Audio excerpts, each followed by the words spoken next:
Friends, स्वागत है आपका अपने इस यूट्यूब चैनल सरकारी रिजल्ट्स जॉब.com में। फ्रेंड्स, जैसा कि आज 8 मार्च है, अंतर्राष्ट्रीय महिला दिवस है, उसकी हार्दिक शुभकामनाएं सबको। और जैसा कि लेखपाल में हमने जो है ग्राम्य समाज एवं विकास का जो चैप्टर उठाया हुआ है, जो एक इसमें एक विषय बन के है, तो उसमें जो है कि भूमि मापन व सर्वेक्षण का एक एपिसोड मैंने पहले पढ़ा दिया है। ठीक, तो जिनको भी इसमें कन्फ्यूजन है या फिर नहीं देखे हुए हैं अभी तक हमारी वीडियो, वो डिस्क्रिप्शन में लिंक है हमारा, उस पर जाके देख लें और क्लियर कर लें ताकि आगे की क्लासेज अच्छे से समझ में आए। ठीक, तो अब आगे की क्लासेज स्टार्ट करते हैं। इसमें सबसे महत्वपूर्ण क्या चीज़ है? भूमि है। भूमि, इसी को मापने के लिए तो हम सारी इकाइयाँ पढ़ रहे हैं कि किस तरीके से पहले से लेके आज तक में कि कैसे रिलेट करके पढ़ रहे हैं कि कैसे पहले के लोग, जब कोई संसाधन नहीं था, कोई सुविधा नहीं थी, तो किस तरीके का मापन करते थे, किस तरीके का यूज़ करते थे। और आज वही चीज़ें थोड़ा सा मॉडिफाई होके आ गई धीरे धीरे, ठीक, ब्रिटिश काल से, तो उसको पढ़ेंगे। तो भूमि को किस चीज़ के रूप में लिया गया? क्योंकि आपको पता है कि भारत जो है कृषि प्रधान देश है। ठीक, इसमें कृषि की बहुत ज़्यादा भूमिका रही है, जो है कि इस राज्य को या इस जो है देश को संपन्न बनाने में कृषि का बहुत बड़ा योगदान रहा है। ठीक, तो इसको भूमि जो है संसाधन के रूप में उपयोग किया गया, संसाधन के रूप में इसका उपयोग किया गया। जब संसाधन के रूप में उपयोग किया गया तो इससे क्या आने लगे? पैसे आने लगे। ठीक, राज्य के पास हमारी जो लोग होते हैं वो अपना जो होता है जीवन यापन किए, और जो उससे बच्चे उसको बेच करके जैसे भी वो अपना रोज़मर्रा की ज़िंदगी चलाते। तो संसाधन के रूप में इसको प्रयोग किया जाने लगा। जब चीज़ें संसाधन के रूप में प्रयोग होने लगी तो इसके बाद से इनमें विवाद होने लगा, क्योंकि सबको चाहिए ज़मीन, सब बंटवारे की ज़रूरत पड़ी।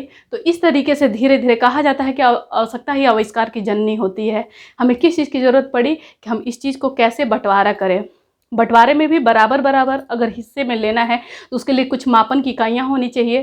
ठीक, तो जब मापन की ज़रूरत पड़ी तो पहले में लोग है कि हत्थे से, लट्ठे से, गट्ठा है, ठीक, हाथ है, इस तरीके से यूज करते थे, जो कि मतलब कि बहुत क्रिटिकल था ऐसे नापना। धीरे धीरे जो हुआ कि जब ब्रिटिश काल आया तो वहाँ पे इकाइयों का यूज उन्होंने दिमाग थोड़ा चलाया अंग्रेज़ों ने, और इस चीज़ को रखा कि क्यों ना हम एक पैमाना इसको दे दे, कुछ नापने की इकाई दे दे।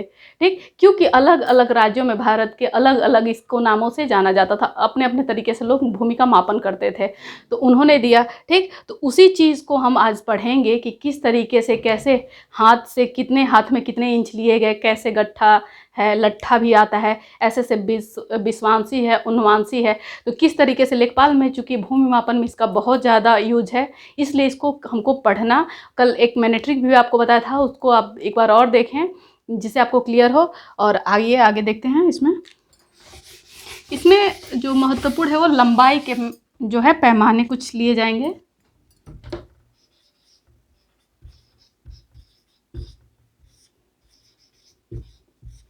चूँकि लंबाई ही नापना होता था इसलिए लंबाई के कुछ पैमाने लिए गए।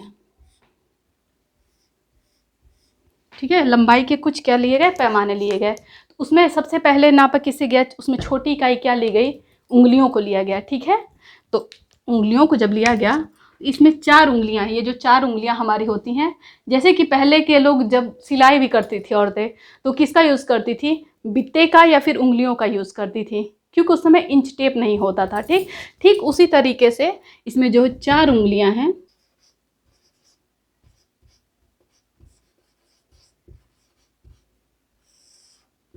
चार उंगलियां जो है एक गिरह के बराबर होती है। गिरह को हम क्या बोलते हैं? देसी भाषा में गांठ बोलते हैं।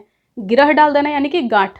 ठीक, तो उसी तरीके की 4 उंगलियों के बाद एक गांठ लिया जाता था, तो एक गिरह, इसको क्या बोला जाता था? गिरह बोला जाता था।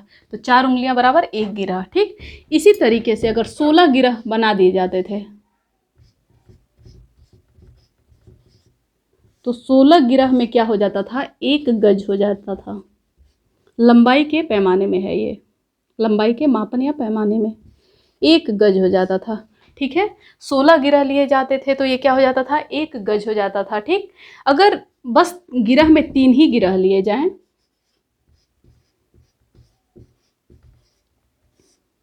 अगर 3 ही गिरह लिया जाता था तो एक गट्ठा हो जाता था। ठीक, ये सब मापन की इकाइयाँ होती थी। एक गट्ठा हो जाता था, एक गट्ठा।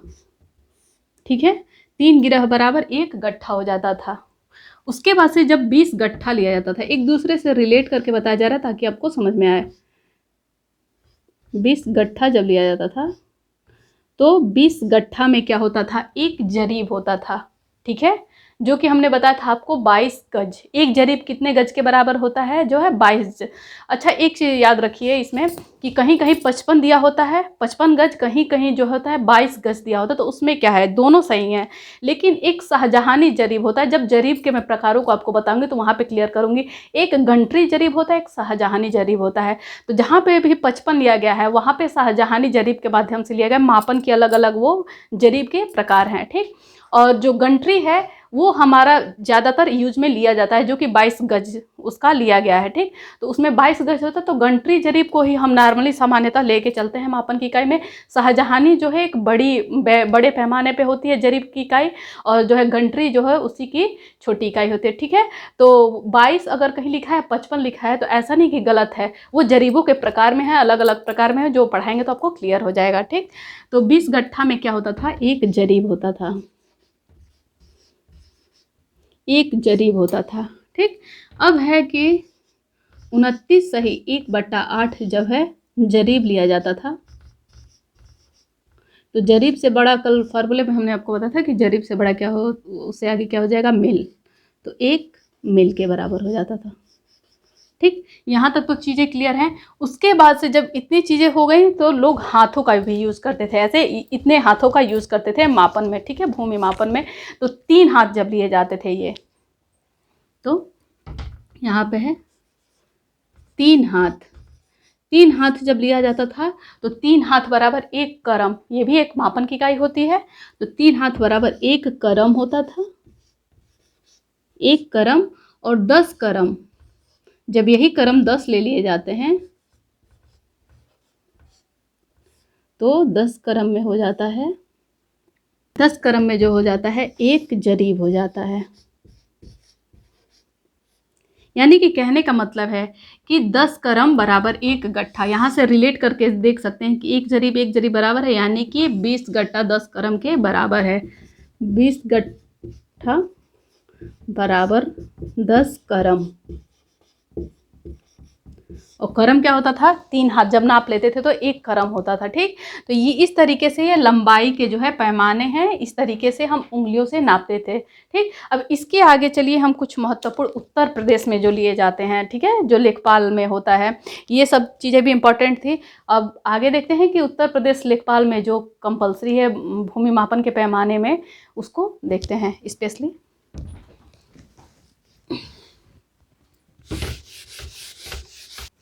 आइए अब देखते हैं उत्तर प्रदेश में भूमि मापन के पैमाने। ठीक है, जो है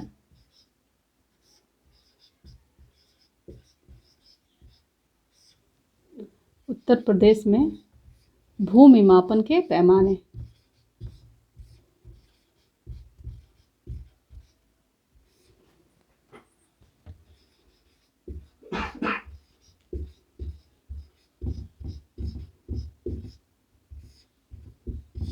उत्तर प्रदेश में भूमि मापन के पैमाने किस तरीके से लिए जाते हैं, ठीक, वो देखते हैं।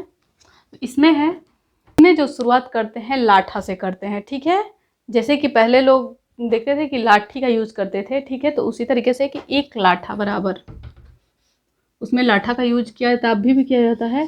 तो 1 लाठा बराबर कितना होता है, इंच से कितना होता है, ये 1 लाठा बराबर 99 इंच होता है। 1 लाठा बराबर जो होता है 99 इंच होता है। ठीक है, इसको फिट में कैसे ले सकते हैं, तो 8 फीट 3 इंच है।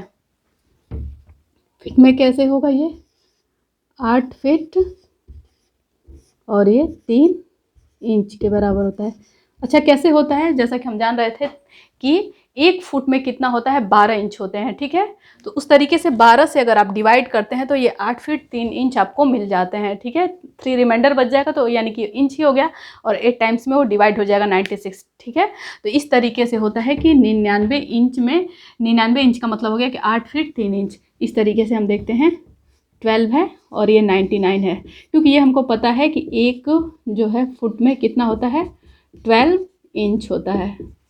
ठीक, तो 1 फुट में 12 इंच होता है, तो इसको इसमें डिवाइड करते हैं तो 8 टाइम्स जाता है तो 96 होता है। 3 क्या बचता है, रिमाइंडर बचता है, यानी कि ये इंच ही बच गया। और ये क्या हो गया, हम किस में चेंज कर रहे हैं, फिट के लिए चेंज कर रहे हैं, तो ये 8 फिट हो गया।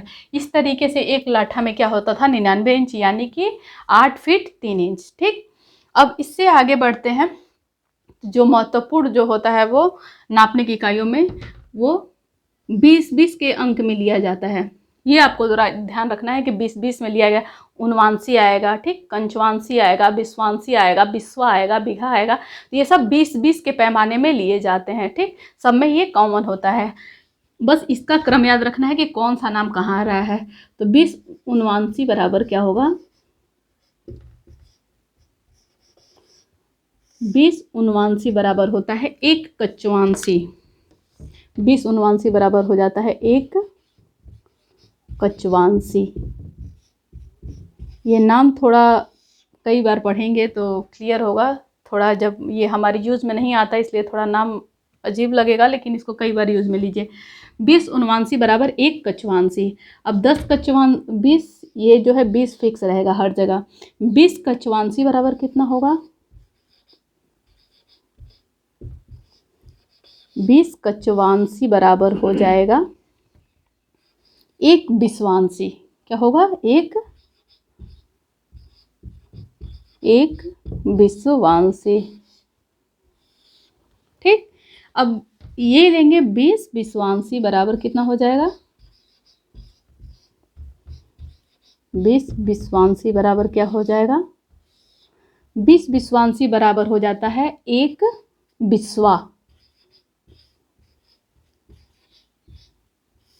1 बिस्वा हो जाता है। 20 बिस्वांशी बराबर कितना हो जाता है, 1 बिस्वा हो जाता है। ठीक है, इसी तरीके से जो है 20 बिस्वा बराबर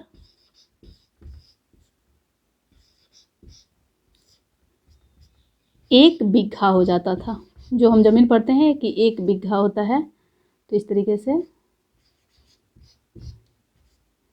क्या हो जाता है, 20 बिस्वा बराबर 1 बीघा हो जाता है। ठीक है, 1 बीघा इस तरीके से।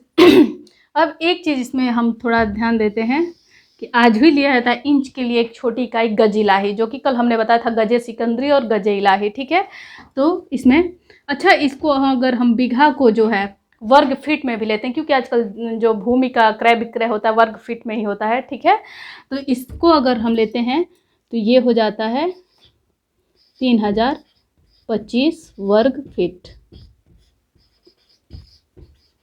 1 बीघा को अगर वर्ग फीट में लेते हैं तो 3025 वर्ग फीट होता है। ठीक है, 1 बीघा बराबर 3025 वर्ग फीट हो गया। ठीक, अब जो गज इलाही हम आपको बताए थे,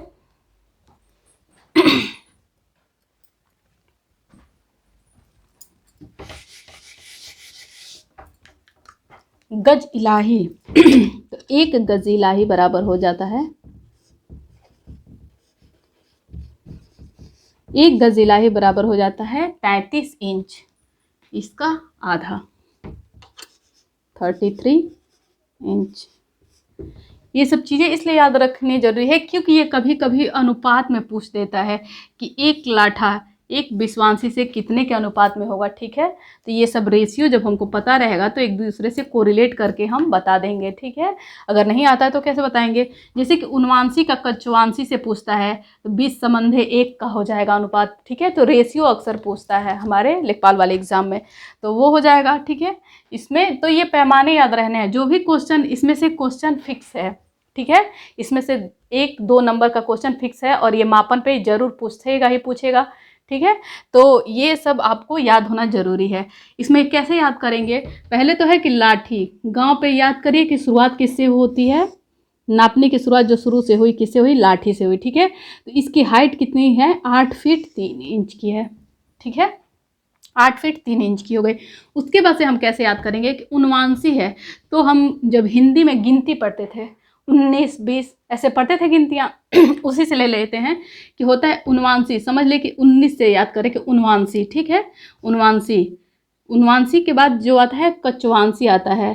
तो एक ये याद कर सकते हैं कि ये स्वर है उ, इसलिए पहले आ रहा है, और ये व्यंजन का है क, इसलिए ये बाद में आ रहा है। तो पहले ऊ को ले लेंगे कि यानी कि 20 उनवांसी बराबर 1 कचवांसी, और इसके बाद से इससे इसको रिलेट करेंगे तो 19 के बाद क आएगा, उसके बाद से 20, 19 के बाद क्या आता है, बीच में एक क आ रहा है, उसके बाद से 20 आ रहा है, ठीक। तो बिस्वांसी होगा, 20 से बिस्वांसी, तो उनवांसी कचवांसी बिस्वांसी, उनवासी कंचवांसी बिस्वांसी, ठीक है।